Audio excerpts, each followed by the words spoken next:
Deep in the beautiful hills of Taita land lived a young man named Juma Mwashigadi. He had known pain for most of his life.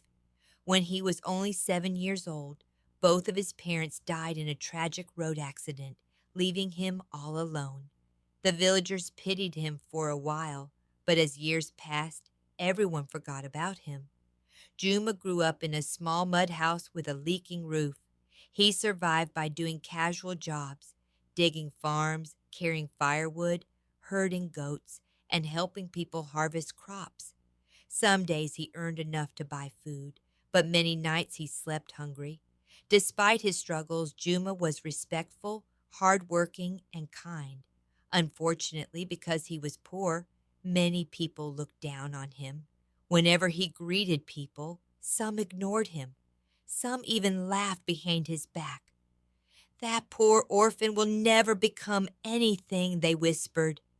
The most painful part was how the young women in the village treated him. Whenever Juma tried to start a conversation, they walked away. No future with him, they would say. How can I marry a man who owns nothing? Those words broke his heart, but he never argued with anyone. Instead, he focused on working hard every single day. A visitor nobody expected. One hot afternoon, while Juma was repairing his broken fence, a shiny black luxury SUV drove into the village. Children ran after it in excitement.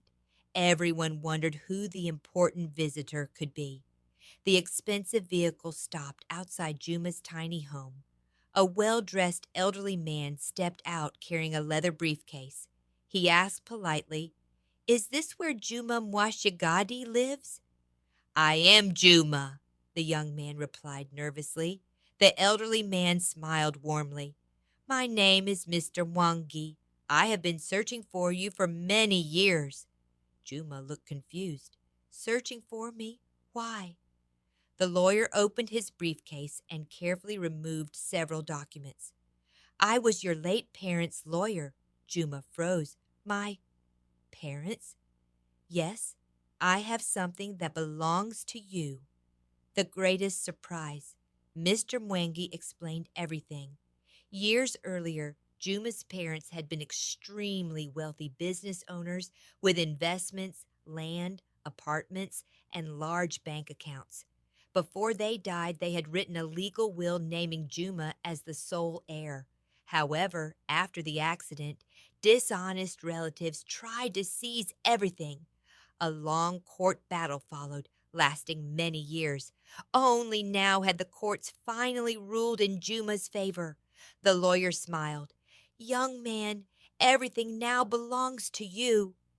Juma couldn't believe what he was hearing. "My parents were rich?" "Very rich." The lawyer handed him the official ownership papers. "You now own several apartment buildings, hundreds of acres of land, successful businesses, luxury homes, and millions in savings." Tears rolled down Juma's face. For the first time in years, he cried, not because of pain, but because of hope. The village changes overnight news spread through Taita land faster than wildfire. The poor orphan is actually a millionaire. People who had ignored him suddenly became friendly. Neighbors brought him gifts. Village elders praised him. The same young women who once mocked him now competed for his attention. Some cooked food for him. Others smiled whenever they saw him. A few even apologized. "Juma, we misunderstood you. You've always been a good man. We should spend more time together." Juma simply smiled politely. He remembered every insult, every rejection, every lonely night. He treated everyone with respect, but he refused to let money decide his relationships. A few weeks later, Juma sold some of his inherited businesses and invested wisely. He packed his belongings and moved to Nairobi to begin a new chapter of life. There, he expanded his parents' businesses, created jobs, and became a successful entrepreneur. Instead of seeking revenge, he chose kindness. He funded scholarships for children in Taita who had lost their parents. He built a modern health clinic in his village. He renovated schools and supported elderly people with food and medical care. People admired him not because he was rich, but because he had remained humble.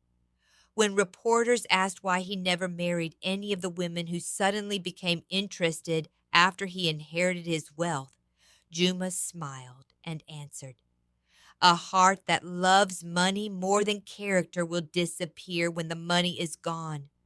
I want someone who would have stood beside me even when I had nothing." His words inspired many people across the country.